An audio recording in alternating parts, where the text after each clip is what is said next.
ప్రణతి అక్షయ్ వాళ్ళ ఇంటికి వెళ్తూ ఉంటుంది. ఎలాగైనా సరే అసలు విషయం ఏంటో ఇంట్లో ఉన్న వాళ్ళందరికీ తెలియాలి. అవని వదిన నా వలన ఇలా బాధపడటం నాకు అస్సలు ఇష్టం లేదు.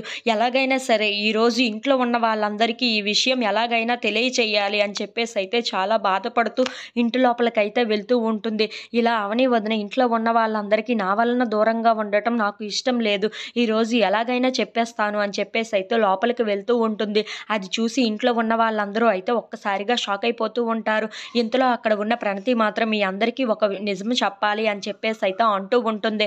ఆ మాటలు వినగానే అక్కడ ఉన్న అక్షయ్ అయితే ఏంటో చెప్పమ్మా అని చెప్పేసైతే అడుగుతూ ఉంటాడు. ఇంతలో అక్కడ ఉన్న ప్రణతి మాత్రం నేను ప్రేమించింది భరత్‌ని కాదు. నేను ప్రేమించింది అసలు అవని వాళ్ళ తమ్ముడినే కాదు అని చెప్పేసైతే అంటూ ఉంటుంది. ఆ మాటలు వినగానే అక్కడ ఉన్న వాళ్ళందరూ అయితే ఒక్కసారిగా షాక్ అయిపోయి ప్రణతి వైపు అలా చూస్తూ ఉండిపోతారు. ఇంతలో అక్కడ ఉన్న అక్షయ్ అయితే ఏం మాట్లాడుతున్నావు నువ్వు అని చెప్పేసైతే అడుగుతూ ఉంటాడు. ఇంతలో అక్కడ ఉన్న ప్రణతి మాత్రం అవును నేను ప్రేమించింది ఆ భరత్‌ని కాదు. నేను వేరే వ్యక్తిని ప్రేమించాను. వాడు నన్ను మోసం చేసి ఎక్కడికో వెళ్ళిపోయాడు అని చెప్పేసైతే అంటూ ఉంటుంది.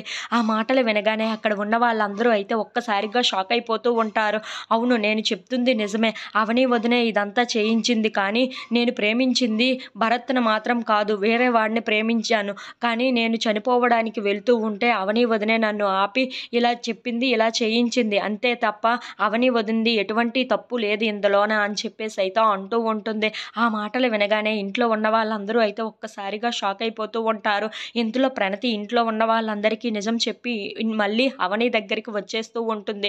ఇంతలో అక్కడ ఉన్న అవని ప్రణతిని చూసి చాలా బాధపడుతూ ఉంటుంది.